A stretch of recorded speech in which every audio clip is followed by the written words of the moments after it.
So here as yoga teachers, it's not our job to try and sell yoga to anyone. Yoga is already sold to the world.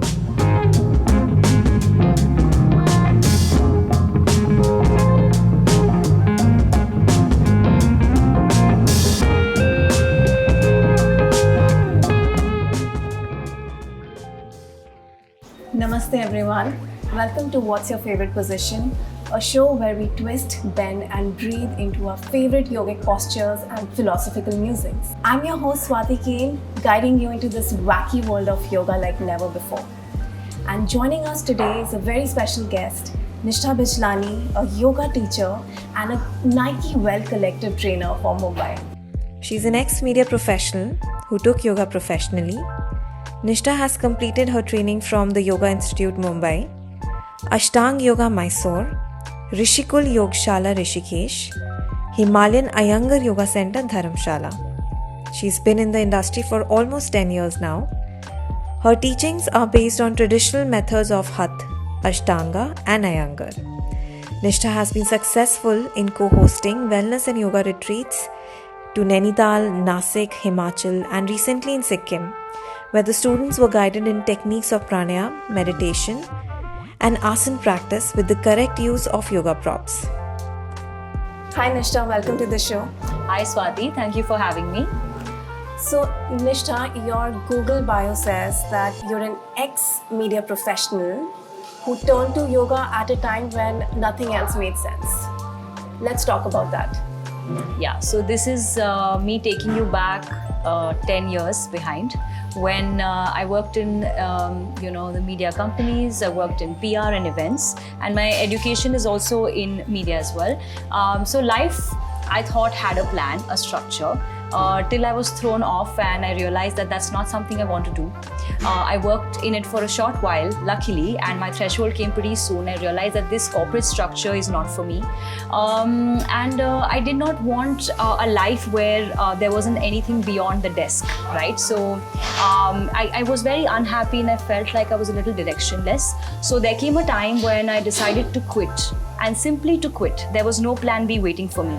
And it's only when I left and I took some time by myself, then I felt internally guided to find my path, to find my calling. And I have to feel really grateful and fortunate that yoga came to me, because I would have never been able to directly walk to it.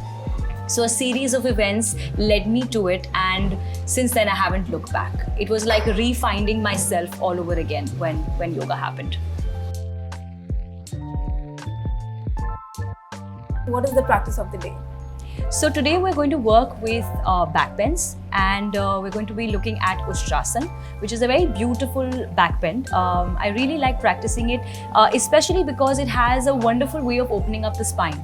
It opens the heart center, it opens up the sacral center, and back bends have a quality of bringing out that fearless side in you. Yes. So it helps you to overcome fear. It Yes. helps you to overcome the feeling of uncertainty, like not knowing what's behind you. That's So it just develops this beautiful confidence and courage. And so we're going to be practicing Ustrasana today. Yeah, that's a beautiful thing you said, because I don't know if you read this theory that back bends come naturally to extroverts and forward bends come naturally to introverts. That's true. That's true. That's So true. I've always struggled with back bends, and I have to put extra effort when it Yeah. comes to working on the flexibility of it. Yeah. So That's a I'm very really good looking- observation. Yeah, it is. So I'm really looking forward to that. Yeah. We'll see how that goes. And like you said, with extroverts, they find it easier to, overcome the fear and probably go for what's coming. And when you look at forward bends, introverts find it easier to let go and surrender. So it's a very, nice quality that they both have, which show up in the practice. Yes, and we need to practice both because we want that balance. Absolutely. A little bit of being Yin an and extrovert yang. and a little bit of being an introvert. Totally. All right, so we'll begin with Ustrasana, up in an upright kneeling position. Let's keep the knees and feet close to each other. Feet can be flat at the back. So before we create the back bend and go in an upward reach, let's check the pelvic tilt. So slightly tucking the pelvis inward in an anterior tilt, a little bit inward so we don't overdo the arch in the lower spine. Sure. Chest staying lifted. And let's take the arm up, so you can begin with your right, your left, whatever's comfortable. Inhale, circling one hand up. and going for the heel. And if the hand doesn't reach the heel, we can simply take a block beside the foot, and then taking the second hand, going up, rolling, same way, going for the heel or going in for the block. Now allowing the chest to stay open. It's best not to drop the head back immediately. First we can stay here, roll the shoulders back open, letting the heart center, sternum stay up open. And only if you're feeling ready to drop the head back, you can gradually allow the neck to free up.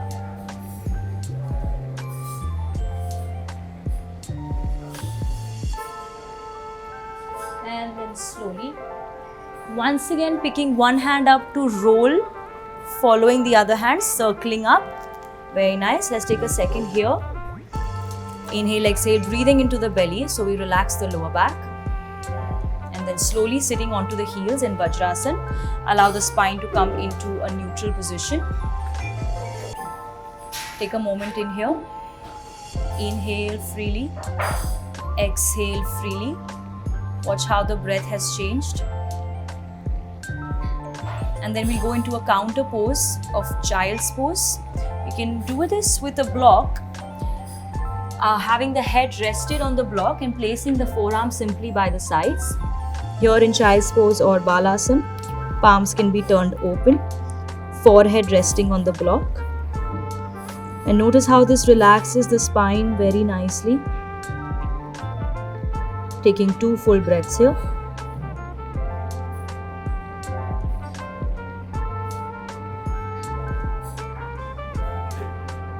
And then when we're ready to come up slowly with the help of the palms pressing into the ground, inhale, walking back up.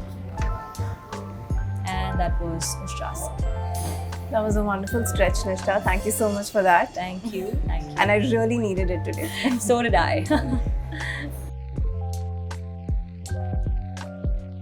So, Nishtha, why do you think people find yoga boring? There have been instances where people would just say yoga is not for me. What's happening there? What's going on in their mind? What are they thinking? I feel firstly it depends on the intention and the purpose with which they come for yoga. If they're coming with a mindset that I need to break into a sweat, I need to do a cardio, I need to do a workout, then they're going to find it boring or slow or monotonous because they're trying to compare it with other forms of exercises. But yoga is way more than that. Whether you break into a sweat or it feels like a physical workout is a byproduct, or it depends on the style of, the style which you practice. But if the intention is more clear as to your coming for overall well-being of your physical body, your mental body, your emotional state, to work on channelizing your breath, if the intention is clear, then the person will know what to expect out of it. And sometimes I feel it just goes down to, understanding that the person may not be ready. So here as yoga teachers, it's not our job to try and sell yoga to anyone. Yoga is already sold to the world. When a student is ready, they will show up.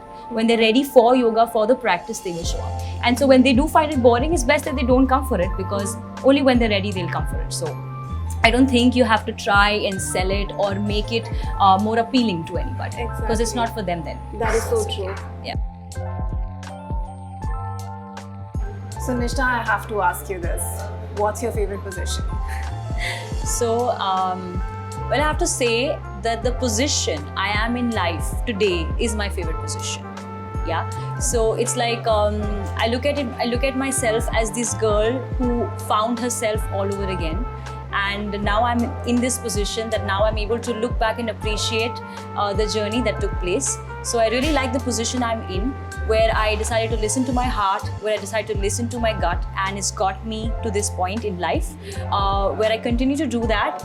And I feel that the journey has a way of unfolding itself simply by choosing yoga, which I feel has been such an amazing part of my life and discovery.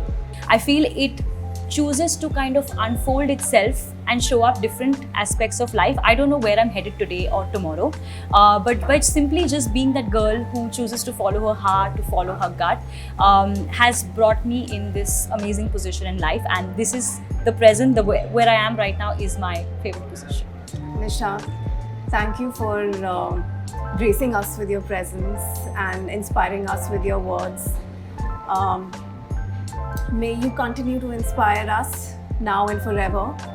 Until next time, stay centered, stay mindful. Namaste.